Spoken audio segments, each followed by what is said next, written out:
What's up, everybody? Welcome to the Make Cool Shit podcast. Today, we're sitting down with Sam Oltmans, the CEO of Core Lacrosse. Normally, I don't start the episode like this, but we have to give a shout out to the guy that is the reason why we're sitting here today. Absolutely. And that's Connor O'Brien. Today, when we're filming this, it's Thursday, February 26th. Happy birthday, my guy. Happy birthday. And usually we start the episode like, how did we meet? But Connor. You played, did you play lacrosse with Connor? Same teams area, never on the same team, but knew each other, played with each other a lot, and then kind of continued our friendship for a long time into our 20s and 30s, and never took it to the business side. Obviously, when I had my own opportunity as a business owner, was a perfect kind of way to take that friendship into this, which has kind of created our friendship and working together on this brand. But Connor is definitely the originator to this whole relationship. So definitely shout out to him for the birthday and shout out to him for connecting us and then making this happen. So you could be honest here on the pod. Yeah. Was he nice at lacrosse? Yeah, he was. Yeah, I mean, listen, there's all levels to lacrosse. But no, Connor was a good player. Connor was a good player, and I think he, great dude, good player. Yeah. Because you played D1, right? I did. He played D3, but do you think he had what it takes to go D1? Yeah, I think he did. I think he had other things that he loved and was passionate about as well. That's a nice way to say it. But I think he could have, yeah. And I think, listen, a lot of his friends that he played lacrosse in the Stockton are my friends as well. Good dudes out of there. And I think the lacrosse community as a whole from D3 to D1 is good. So I think that ultimately everybody ends up where they're supposed to be. I think Connor ended up where he was supposed to be. And, you look at where he is now, and he's in a great place. So wherever lacrosse took him in that is awesome. But, yeah, he could have played D1. He was a baller. He could play. Okay. There you go, Connor. There's your birthday present from Sam that you can play Division I lacrosse. Yeah. So when you came to me, I was skeptical. Yep. Right? And I told you this. I was like, oh, great. It's like my brother's friend. Yep. Right? And nothing against my brother, but I will always look at him as my little brother. Like, meanwhile, he turns 32 today. Like, he's a grown-ass man. Yeah. Right? But I was like, okay, like, who's this guy really gonna, like, is this guy really gonna care about a brand? Yeah. Is he really gonna take this business seriously? Yep. And to your credit, you were all about it. Yep. You were about that life, right? So you played lacrosse. Yep. Now you work in lacrosse and you own your own lacrosse brand. Yep. Why did you decide to leave the company that you were at previously to do your own thing? Because that takes balls. Yeah. Doesn't matter. No pun intended. No, of course. Takes lacrosse balls. But regardless of the company, it doesn't matter, right? Yeah. Being an employee and then going from an employee to an owner is a drastic change. Yeah. Right? So why did you decide to make that jump? I think that when you get passionate about something, you get really good at something, you love what you're doing, and you're doing it every day, you start to see the deeper sides of the businesses, of the industries, of what's going on. And I think as an employee where you don't have control over doing things the right way every single time, that's where frustration builds. It never builds with not being successful or not being able to accomplish things. It builds when you start to see the darker sides and you lose control of being able to do the right thing every time. And so for me, it wasn't necessarily a specific issue or thing. I just saw the way that the industry was going, and I really wanted to make sure that we were going to do stuff the right way that benefited the kids. At the end of the day, we're lacrosse events guys. We are there for the kids, nobody else. Parents don't matter to me at the end of the day. I don't matter at the end of the day. It's just if the kid's having a good time. And so I think out of all of that, it was really important for me that if I was going to continue to do this, to do it the right way every single time. And so in my eyes, I think that I had the knowledge, the experience, the connections to make that jump. But ultimately, it came down to me. I wanted to be in control of doing it the right way every single time and really giving the product that the kids that are coming to our events deserve. So for our listener, and by listener, it's just like my mom. It's just my mom that listens to the podcast. My mom will listen to this one too, so that's two. There you go. Yeah, all right, Miss O. We got two. So we might not have the biggest lacrosse following here at Make Cool Shit, which is fine, right? But explain to everybody what Core Lacrosse is and where you saw the industry going and where you didn't want to go in that direction, where you're guiding it into you're building the company into what you would like it to be. Yeah, so I think Core Lacrosse Events is an events company, right? So we are running lacrosse events. We are bringing, whether it's professional lacrosse players, and that's indoor or outdoor, whether it's NCAA coaches, whether it's professional development guys who work with the players, we are bringing those together and connecting those with kids so they're able to get better, be exposed for recruiting purposes, or in general, just grow as people and humans. And so Core Lacrosse is kind of centered, and no pun intended, it's the core of it is around transparency. I think in our industry, what it has turned into is a lot of window shopping, a lot of showing off stuff, a lot of this looks good or this might be shiny and bright, and it's got away from doing stuff the right way, bringing in the right developers, paying attention to those kids, making sure that the coaches are doing what they're supposed to do, because they ultimately do want to coach and be there, but if you don't care as the director or you don't put in that effort, of course they're not going to. So Core Lacrosse is really centered around the transparency of these events and how these events are run.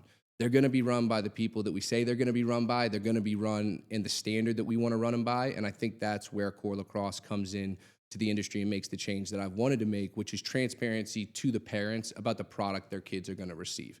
You're going to know what your kid's going to get out of our events every single time.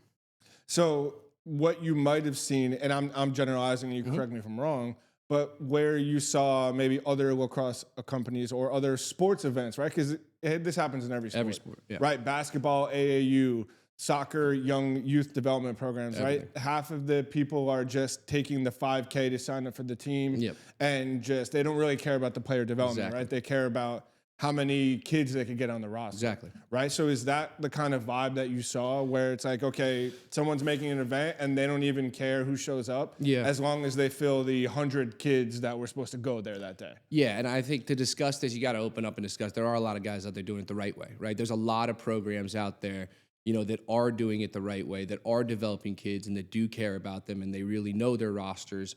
But I think what we've had is this big boom in lacrosse where a lot of kids are playing lacrosse. And so that's created a big market for lacrosse teams, lacrosse events across the nation. But I don't think there's a standard in how we're doing them. And I think there's a standard to getting kids in is the end all be all, when in reality, it's creating an event for those kids that's actually something that they get something out of.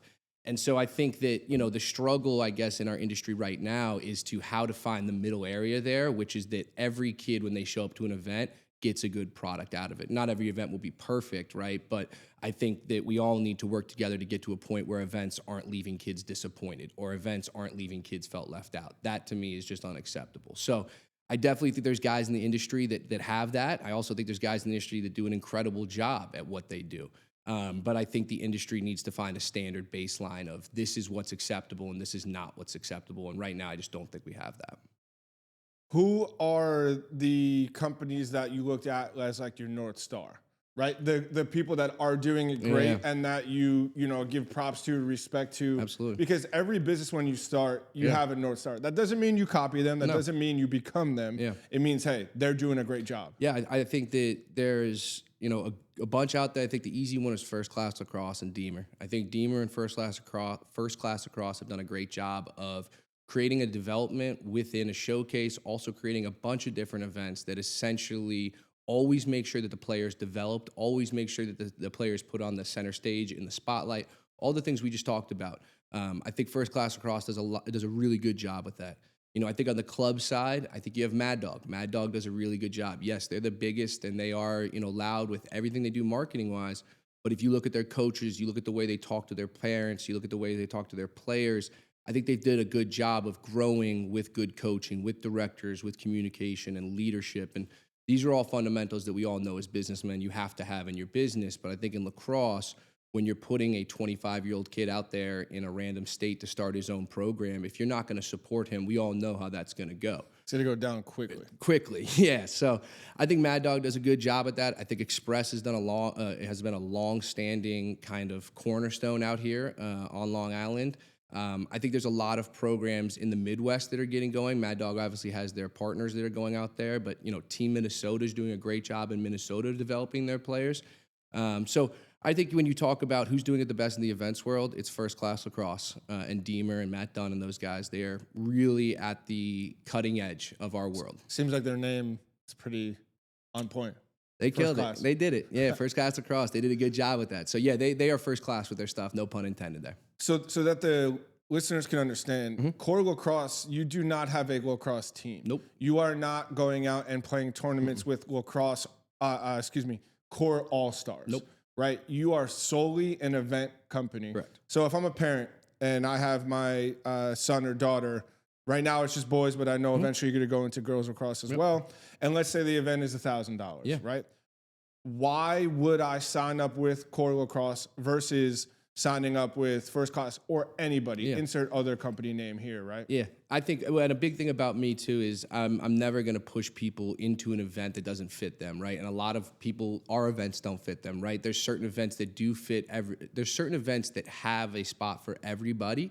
And I think that when you talk about Core Lacrosse and when you talk about what's different, you know, I ultimately think it's our transparency. I ultimately think it's the way that we're communicating with our parents and being open about what we're doing and how we're doing it. I've done this for a little bit now. I obviously went through the process. So did my, the other people I work with. And so understanding that process is what we're trying to do to be different and trying to make that more transparent to parents. There's too many parents that are stressed out right now that they're not doing everything for their kid and they're paying $8,000 a year. They're taking them every training and all that kind of stuff.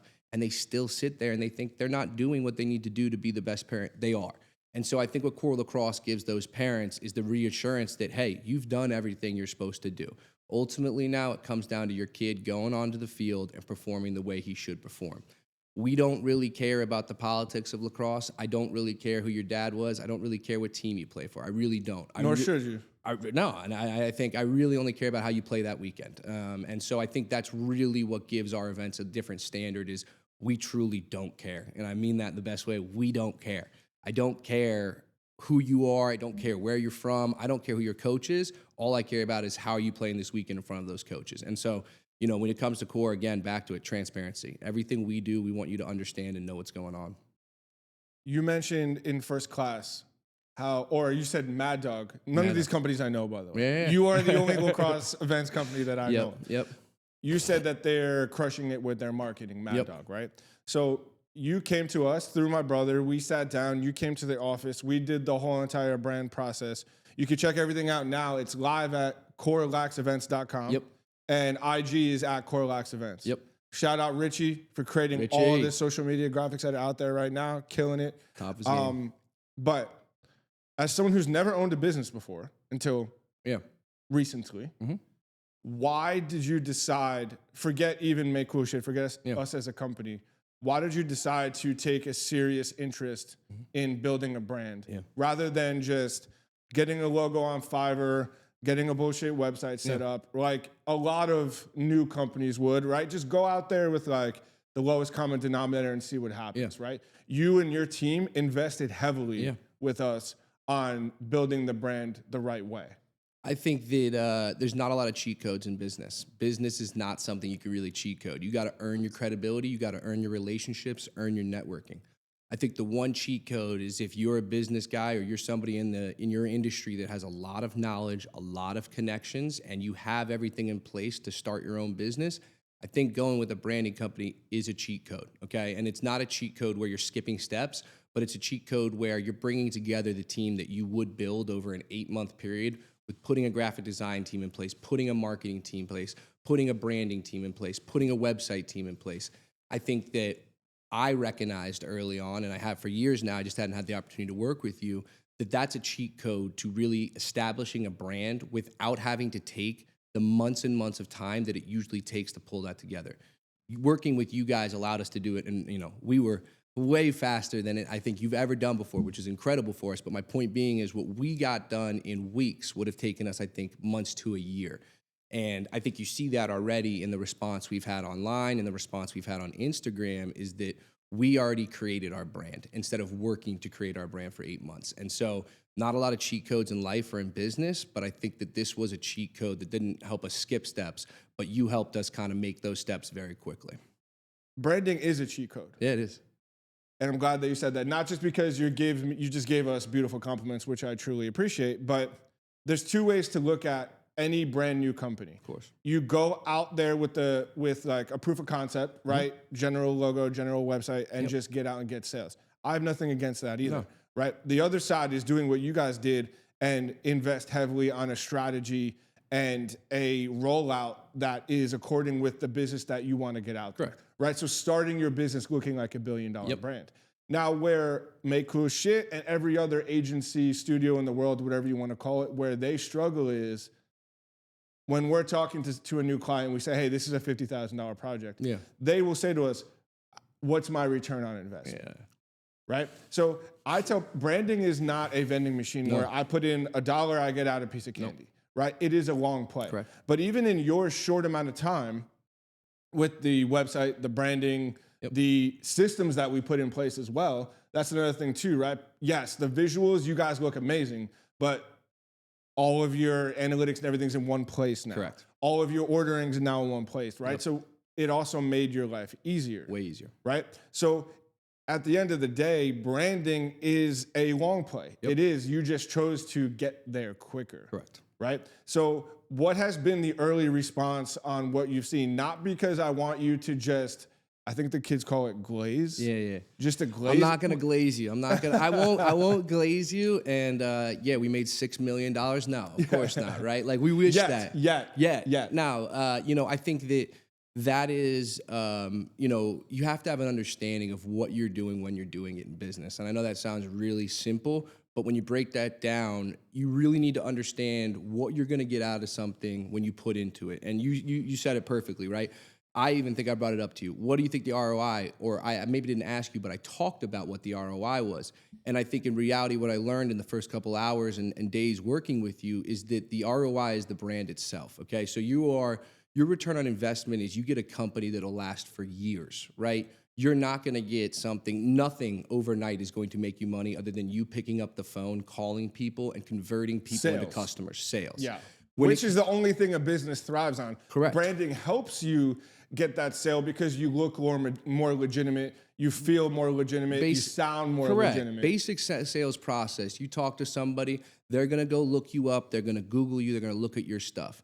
Make Cool Shit has given us the ability to have that credibility, which allows me and my salespeople to have the conversations with the parents and let them see this is real stuff right here. Now, does that turn into a dollar sign tonight? It might. But in reality, what that does is create a customer that's going to continue to talk to other customers in the same industry about this cool thing that they saw. That's what building a business is. It's not making $100 tonight opposed to $500 tomorrow night. It's creating a business that's going to last over time. And I think that's what branding does. It gives you a company that is not a flash in the pan. It's a company that lasts for years to come and will continue to generate ROI year after year after year, not day after day. Day after day is too shorted to look at. If you're looking to make a brand, you want to create a business that's going to last for years. Yeah, like people come to me all the time and how do I say this without offending people? Their business is struggling, which is hard. They want you to be the end all, the end all be all. Fix it for me. Exactly. And for example, if we're building out a $20,000 brand pack for them, right, and they have $22,000 in the bank, they are literally hoping that we are their Hail Mary. It's it. Right? So you hit the nail on the head where it's like, yes, we build the brand for our clients. And in your case, we work with you on a monthly creative basis, but we will never run your business. No. Right? We are not the one on the phone making the sales. But think about it in its essence. It's ridiculous of a business person to come to you from, let's just say, a random industry. Let's make it up the meat packing industry. It's ridiculous for a meat packing company to come to you and go, okay, we want to work with you and you're going to change our sales overnight. You know nothing about their business. You don't know any customers, connections, networking, et cetera. And on top of it, there's a time, and I put in a lot of work, and you did too, to understand the new business, understand lacrosse world, understand, of course, you had some sports knowledge, but you had to understand lacrosse more. And so I think that's coming into what I talked about before, know what you're doing and why you're doing it, right? Because if you don't know what you do or why, if you don't know what you're doing or why you're doing it, then in reality, you're bringing it to somebody and asking them to fix something that you don't understand. That's where they're off, right? That brand is never going to bring you in $100 million the first night just because you have a brand new brand. It's the actual creating of the business for years that will continue to make that happen. Exactly. That fictional meatpacking company, we could fix their packaging. We can make them the best website in the history of the world. Yep. But if they have no sales team, if their product is shit, that's another thing too. You are not this, but let's pretend we built you this dope, amazing brand, and then all of your events suck. It's nothing. The brand means nothing. No. And I think the important part there when we talk about the meat packing part too is it does happen every once in a while where you guys kill the marketing on the packaging and overnight ShopRite, all of a sudden everybody sees this cool new packaging and everyone's buying it. That does happen. And you go into this with the hope. That's a 1% chance that does happen. If you have a flash in a pan. If you have your stuff together though, and you really have done your pre-work and you come to the branding company with everything ready, you got a chance at that. But your bigger chance, your bigger hope, and what you're investing on and what you're building on is that you can build a company that people trust and believe in. And I think that's where branding comes in. People know our name now. People are repeating our name. They're sharing our images. They're sharing our logos because they look good. They're not AI, right? They're really good, high quality. And that's something you're not seeing so much in the graphic design world anymore, I think, unfortunately. I think you're seeing a lot more of this AI creeping in, which don't want to bring it up, but I know, you just see more and more of it creeping in. No, so like there's a lot of ways to look at AI. I've probably talked about it on probably every podcast, right? Yeah. We use AI for tools that make our jobs faster. Yeah, we work together, yeah. We don't use AI to, like, for example, we didn't say, hey, Core Lacrosse, put in a CL logo monogram and let me see what it is. Right. We drew it by hand, right? You saw it. You saw all the sketches. But the point is, AI is a tool that some creatives use to their advantage, and some people are scared shitless to use because they think that they're going to lose their job. Guess what? Those people are going to lose their job to AI because they're not talented enough to think for themselves. Correct. Right? You've run Core Lacrosse. You've run it for a bit before we met. Yep. How long have you been running the business so far? 3.5 months. Okay. I was expecting to say a little longer. Yeah, 3.5 months. This question might not work for you yet because it's so new. What is the biggest struggle been as the definition of a brand new business owner? Yeah. I think the biggest struggle has been just getting your name out there, right? We could talk about how great 2,000 followers is. We could talk about how great all of our graphics, our website looks incredible. I think it's not a struggle so much, it's a lift. The lift is getting your name out there. Lacrosse industry is a tight, small community, which means that we need to talk to these people. We need to communicate with them and explain what we're doing. And so it's not so much of a struggle, it's just a lift. It's a time suck. It's got a lot of time to calling people, explaining who we are and what we're doing, and that's what building a business is, right? So it doesn't answer your question of a struggle, but it answers more of the lift. The lift is just getting the name out there, and I think that's where the branding, I've noticed, as we've been able to release it, it's got easier and easier and easier because like what we talked about, I have a conversation with someone now, they go to the Instagram, they go to our website, they see us, they know us, we're getting a lot of success off of that. It's just a big lift to get your name out there when you're new in an industry with a lot of other guys around you. So that would be, I think, our biggest lift. I think the struggle for me personally has been learning how to delegate. I know everybody talks about this. I know every CEO talks about this. And, I think we all say the same thing, which is that you have to be able to let go and understand that a project's going to be done at 98% of what you want done. It might not be 100%.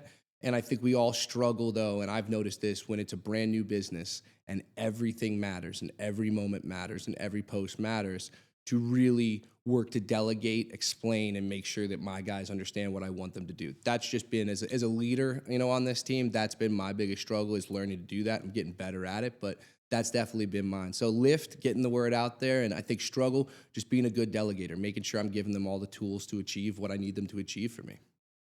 That's a good mindset to have because I've been running this business now for 9 years, and I even still have struggled with delegation. It's hard. Specifically on the creative side, right? So you will have all of those problems from now until you close the business, whatever it is, right? Yeah. But it's good that you're starting with that mindset now. One other free piece of unsolicited advice I'm going to give you is, however amount of employees that you have, they'll never give a shit about the business as much as you and 100%. Ron does. Yep. Right? I believe Ron is the other business partner, right? So you could have amazing employees, right? Like Richie, he cares about your brand. He doesn't give a shit about Make Cool Shit as much as I would, and he doesn't care about as much as Core as you would, and I don't care as much as Core as you do. Yeah. Right? Nor should we. Correct. And nor should he. Correct. Right? What I've found out is hiring, firing, finding the right people, you'll never have someone who is actually in the trenches with you unless they have sweat equity in the game. And I think that's important. Our two main guys have that. We gave them that, and that was important to me. It was given to me previously, and I couldn't agree with you more. Get them involved in it. I think the piece there is what you talked about is so key, which is that they have skin in the game. It matters to them. Yep. And I don't think there's anything else you can do to get somebody to change that mindset of switching over from employee to owner to this, my name's associated with it. It's the only thing you can do. It's the only thing you can do. So yeah, those have been, the struggle and the lift, but the branding's helped with all of it for sure, giving us that credibility. It hasn't made it happen, but it's given us that credibility to be successful and to continue on doing what we're doing. In your mind, what do you see Core Lacrosse's future, right?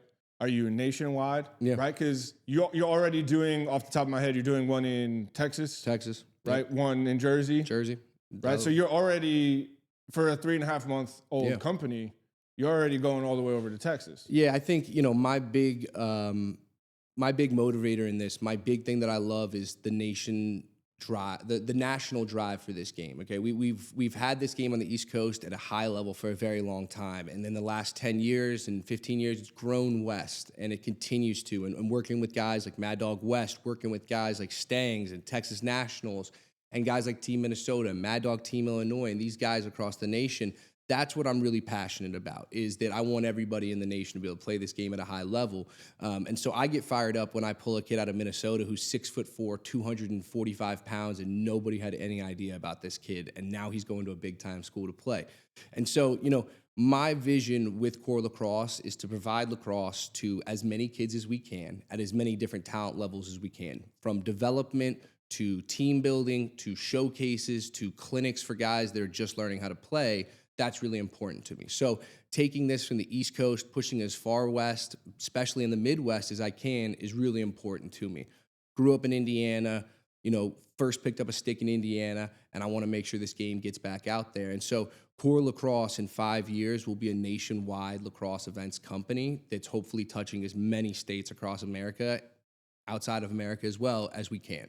So you're looking to grow the game, and through growing the game, it will grow your business. I think the game has to grow. The game's given me so much, right? I'm still here in the game, and I mean this. I went to Blue Chip when I was a kid, which is a big-time showcase, and it changed my entire perspective on my lacrosse career, but also me as a person. What position did you play? I was a midfielder. Yeah, okay. I was a midfielder, and I was kind of the early edge of the defensive midfield specialist, where I came on with a shorty and played D and tried to get a matchup win there.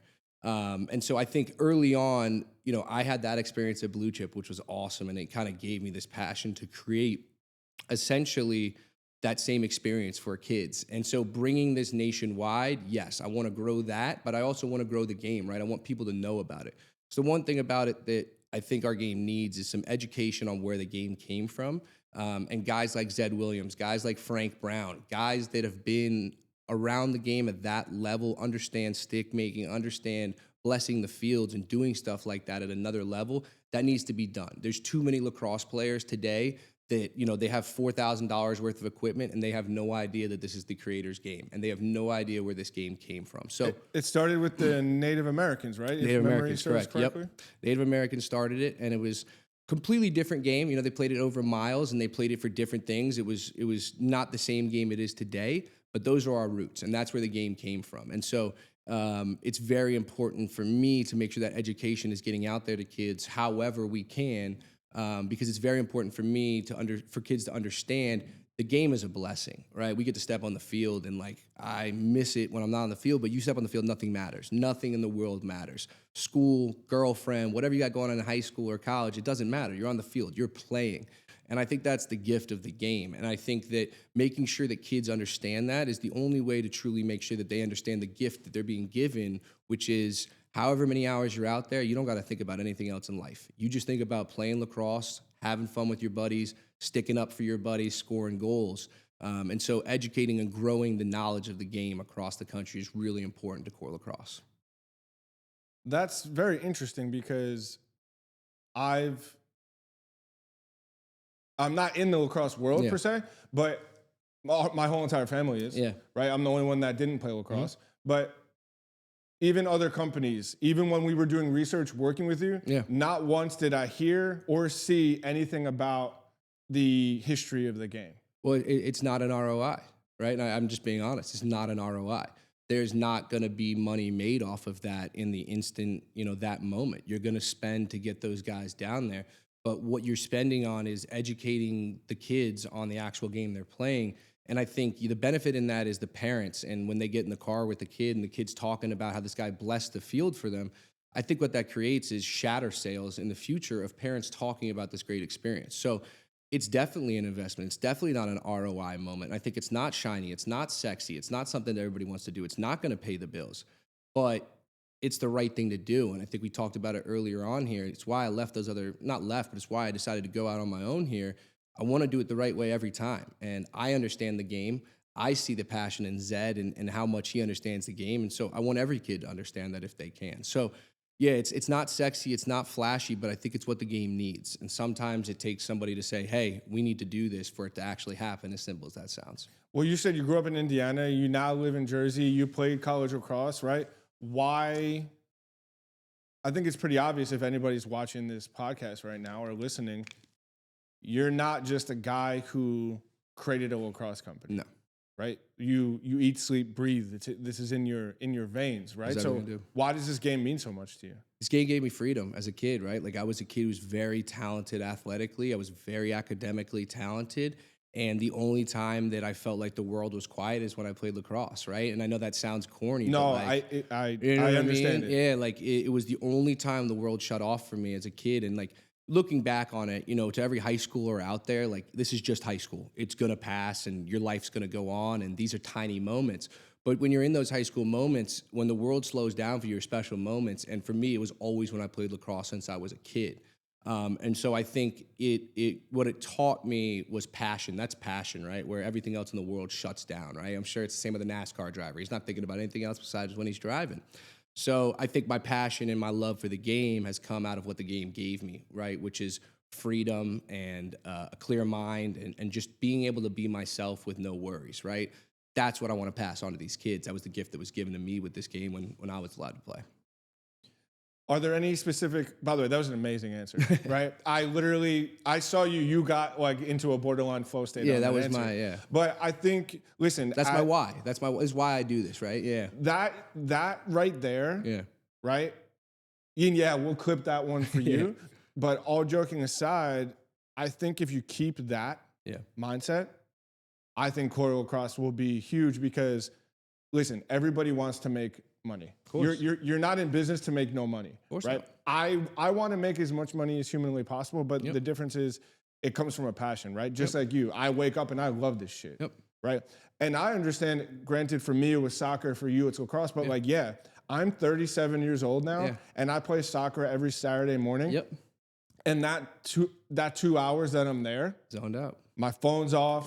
Right, like I'm not worrying about what I gotta do with clients. I'm not worried about my family duties. Right, for that, when my feet are on that grass, just like in lacrosse, like it's my therapy. It's therapy, and I think, and that's why I'm also passionate. I think some parents need to learn, and I talk to them.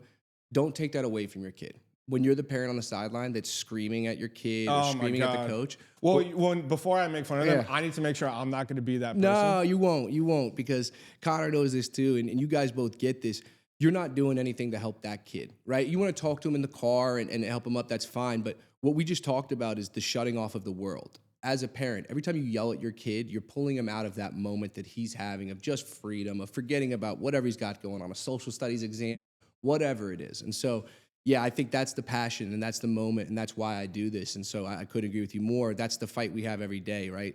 Every business has this. There's a lot of ways to make money.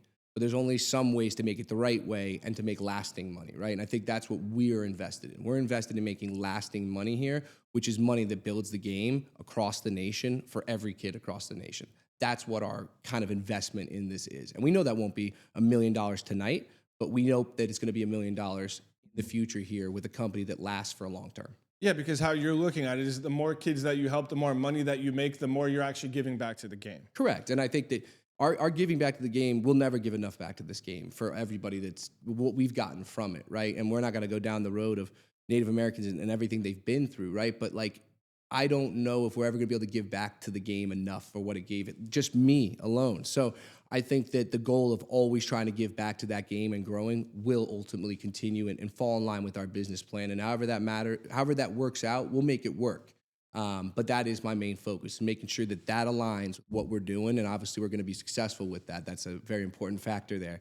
But those two things are critical to what Core Lacrosse is. You hit on two things that I wanted to bring back. Yeah. One is I think it's important for people to understand at Core, not every kid that's going to this event is going to be a starter at Notre Dame. No. When they're a freshman. No, I think the lacrosse world's it's a very interesting world, right? There's no $1 million at the end of the road, right? All of these other sports, when you get to the end of the road, you get to make $1 million, you get to get the fancy cars and all that good stuff. Top PLL players are making good money right now. They're not making Don't some of them have a job? Most of them have jobs, right? So most of these guys have jobs or they're doing lacrosse full-time outside of it. Joe Nardella is a great example. Joe Nardella is the best face-off guy in the world, in my opinion. He is a whip snake. He plays for the Firewolves. He does face-off factory full-time, and he's a real estate agent full-time. So that's the reality, right? And he's obviously a grinder who wants to make it. But So just to be clear, he's the best athlete in his specialty, in my opinion, arguably in the world. Yeah. And he's a real estate agent. Correct. And that's insane. But again, I think that's the understanding that kids need to have, right? We're killing ourselves right now. We're paying all this money, doing all this stuff. And I don't think the goal should be past college. I think the goal should be, and it's my goal always, is to find a home for 4 years.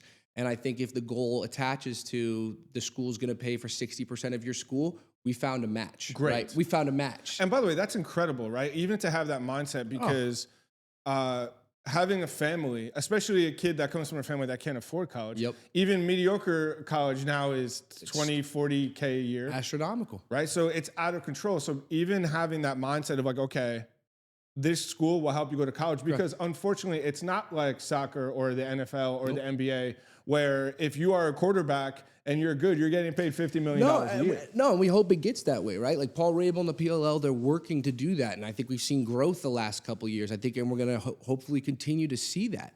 But I think we also have to be realistic of the fact of, there's 250,000, whatever there is, plus lacrosse players out there. There's only a certain amount of players in the PLL team. There's only 20 guys, whatever, on the roster that there is. And of those guys, the numbers get smaller as we go down the line. Okay, so we really have this very small number of guys that are playing there. So as a parent, as a player, let's get our mindset right? Let's really see, like, what are our true goals? Do we really want to go just play lacrosse, or do we want to go to a school where we're academically putting ourselves in a great position? Maybe we're comboing an academic scholarship and an athletic scholarship now. Now we're in a really good position. I think that's the way that people need to change their mindsets with this whole lacrosse experience, because it is a great way to get into college. It is a great sport. I love it to death. You are never going to go make $5 million as a professional lacrosse player in the next 5 years. It's not going to happen. If you had to guess, and I know you don't have it in front of me, what is the most money that the top lacrosse player makes? I have no idea. I bet you the top guys making 120, 150,000, maybe the top 2-3% of the league are making that kind of money. Add in sponsorships, you might get to a 2 for 1 or 2 guys, right? Or 200K. Think about that, kids. Yeah. That is not that much money if you live in areas where we live. That's maybe at the end of the day $75,000 after everything's paid, everything, taxes, all that kind of stuff, and you get down to it.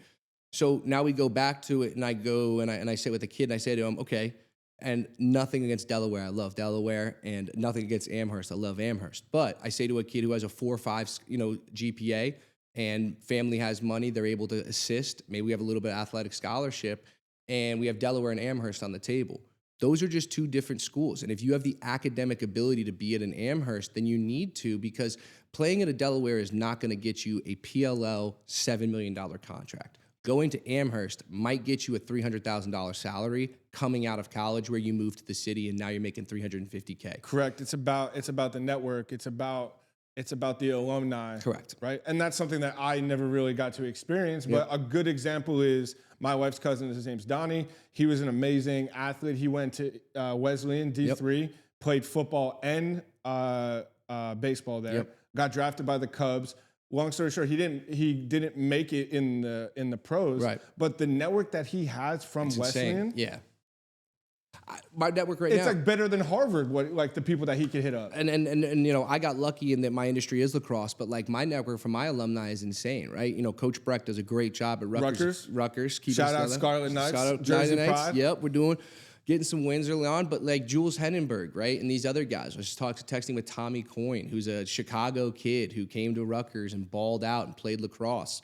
The amount of connection with Zone, right? Who's out west coaching up kids at Cityside lacrosse. The amount of connection that come with those alumni, it's substantial. There's a lot of schools now. Coolest thing out there, if you're a college and you're not doing this, you should look at this.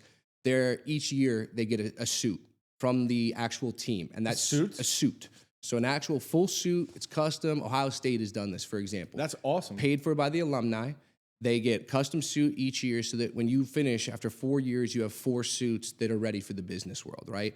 That is something that's really impactful. Wow. I'm gonna applaud Ohio State. Ohio State, yeah. A couple of guys did it. I have 4 suits, I think. That's what I'm saying. I only wear them at weddings. Right. But the fact that they're doing that, and to give you your flowers, is like the parents that are out there, the other lacrosse, not all, the other sports companies, forget lacrosse, they're not thinking the way that Sam and everyone at Core is. They're thinking, okay, I have an event in Dallas.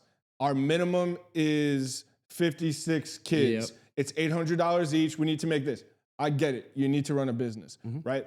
But Sam is trying to build all these people up at Core so that they have a better future, because truthfully, lacrosse is not the end game. Nope. I think that's the biggest difference. I grew up playing soccer mainly, and basketball and baseball. All those 3 sports, if I was as good as I thought I wanted to be, I'd be millionaire. I'd have generational wealth. Oh yeah. I wasn't. Yeah. Spoiler alert, which is why I'm here. But it's funny because I'm used to seeing lacrosse. Yeah. Right? Like even Montclair, New Jersey, which is the next town over. Yep. Big on lacrosse. Huge. East Coast lacrosse in general, huge. Huge. Long Island, where all the other O'Briens are from, ginormous. The Mecca. Yep. Right? Minnesota, cool. Maybe like, I don't know shit about the rest of the country, but it is also like a culty sport in a good way. Yeah. Right? Where like it's a tight-knit community. Of course. But I also can't think of a sport, now that I'm thinking about it, outside of like maybe volleyball. I'm more so saying a sport that you play in high school. Yeah. Where there is no actual professional end game. Track. The only other one I could think of. Yeah, and there is professional, but no, there's not, right? Soccer and everything else, and that's unique about it, right? I think that also shows the love these kids have for the game, right?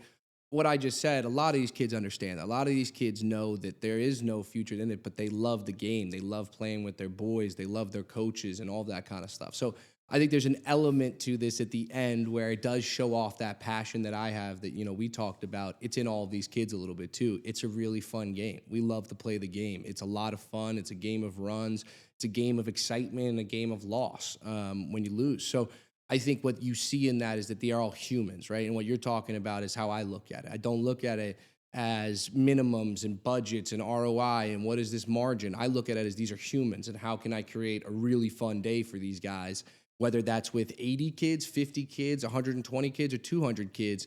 I don't look at it like that. They're humans, right? They're not actual business pieces or products. They're humans. So I just look at the day as a whole and say, how can I make this a really cool day? And how do I get these kids what they need out of it, whether that's recruiting, development, clinic work, whatever. I think that's how you have to look at it because that's the passion for our game. It's true, and I can see it in you. If there's a parent listening here that has a kid that plays lacrosse, right? Yeah.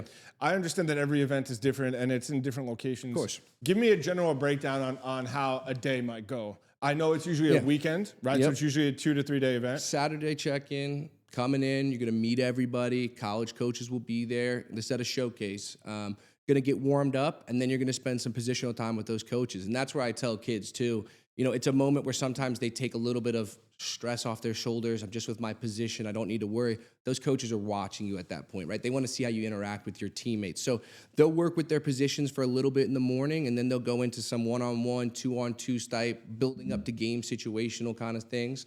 And then we'll get them on teams. We'll create the teams. I think I'm pretty good at that, trying to create some fun teams that have some competition.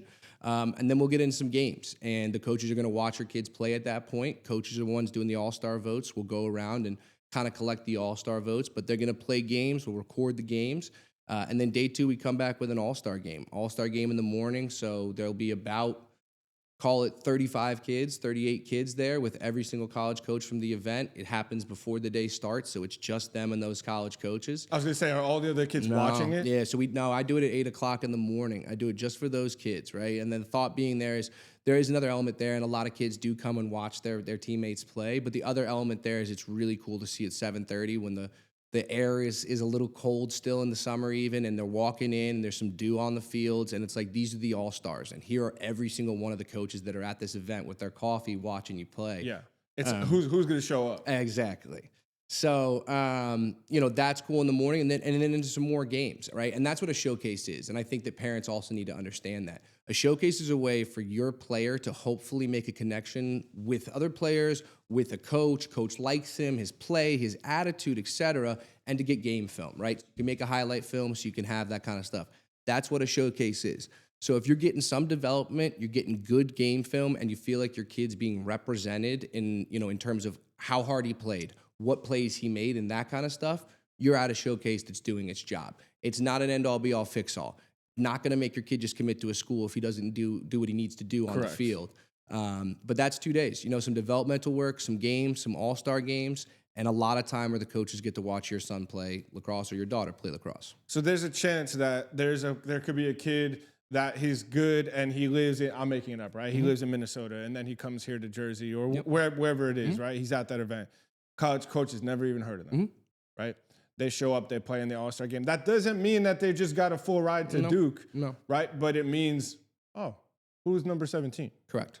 Right? And I think the importance there of, Team Minnesota is a great one to talk about. Team Minnesota is somebody that I've worked with for a long time where they aren't being seen for what they are. They're big kids. They're big kids in Minnesota. Watch out, East Coast boys. They are big kids. And they'll run through a brick wall for you. They don't care. They are there. They're going to do the right thing every single time. And so they're country strong. They are country strong. And I think that's exactly what you're talking about is brought them out and some guys got to see them play. And I think it put them on the map a little more. They were already doing incredible stuff to get on the map. But me making sure that there was no politics involved in who got in the All-Star game and the real guys got in the All-Star game gave those kids a shot that they had earned to shine, where sometimes at another showcase, they see the word Minnesota and they don't make it in the All-Star game no matter what they did. And that's extremely frustrating. Because they're not from St. Long Anthony's. Island. Exactly. Yeah, it doesn't matter what they did that weekend. I mean, there's some showcases where there'll be a guy in the All-Star game that didn't come to the event. Interesting. So didn't even show up at the event, and he made the All-Star game day 2. Parents, that should be your sign. That's a big wake-up sign. That kid didn't show up for the event, and he's in your All-Star game. You might be in the wrong spot. Yeah, I mean, I would not, as a parent, as a player, first and foremost, I wouldn't like that. Even as a parent, I was like, okay, so I paid $1,000 for this event, and little Johnny walks in just to get his shine with the coaches and then goes home. Little Johnny didn't even come to the event. That's what I'm saying. Little Johnny signed up for the event, never showed up, but he was from so-and-so school and so-and-so club, and so he got pushed through the All-Star game because they never noticed that he didn't even come to the event. The kid never showed up. Oh, that's even worse. That's what I'm trying to say. So that's the kind of stuff that I think what I help with these Minnesota kids, with these kids from Louisiana, with these kids from Idaho, these smaller states, is making sure they're represented. Don't get me wrong. If those Minnesota boys show up, and you guys know this, and play like trash, they're not getting in the All-Star game. But they show up business-like. They just traveled across the country. They're ready to play. They usually play pretty well and get in that All-Star game. But in other events, they might never be seen for that. So, yeah, I think that there's a big element here to making sure we're doing it, like I've said in the beginning, transparently, the right way for every kid. That's incredible because at the end of the day, all I'm hearing is that you are just trying to bring value. That's it. Right? The same thing. That's any business. The same thing you brought to us with our brand, right? We talked about ROI and branding.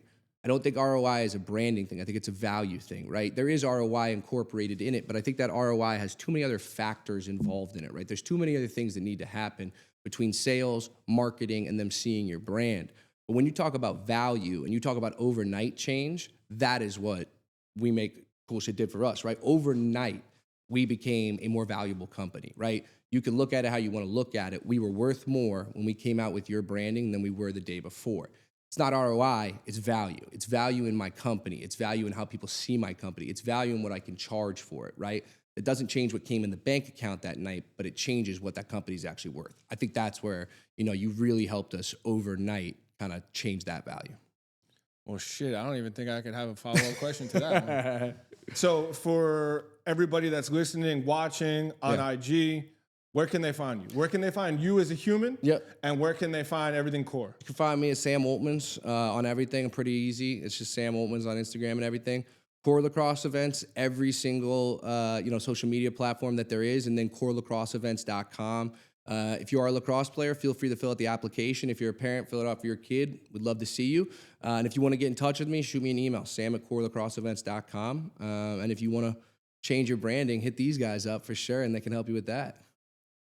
I mean, I don't even need to be here anymore. I appreciate you saying I'm Always, coming here. man. Honestly, it was I learned a lot. This is why I do the podcast, Good. right? I just learned so much from you. And I saw more. By the way, how many hours did we speak while like building the brand and everything? A lot.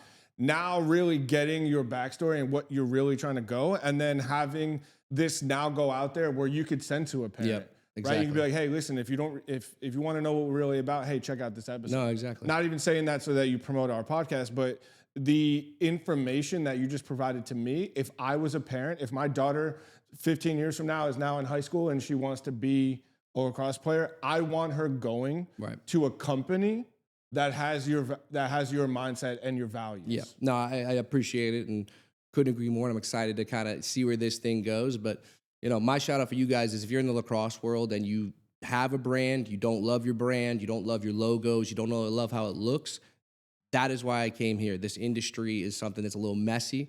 So check these guys out for sure. If you're looking to kind of upgrade what you have in terms of your branding, it will make a difference. So yeah, man, appreciate you having me up here. It was a great conversation. That's a wrap, man. We'll see you guys next week.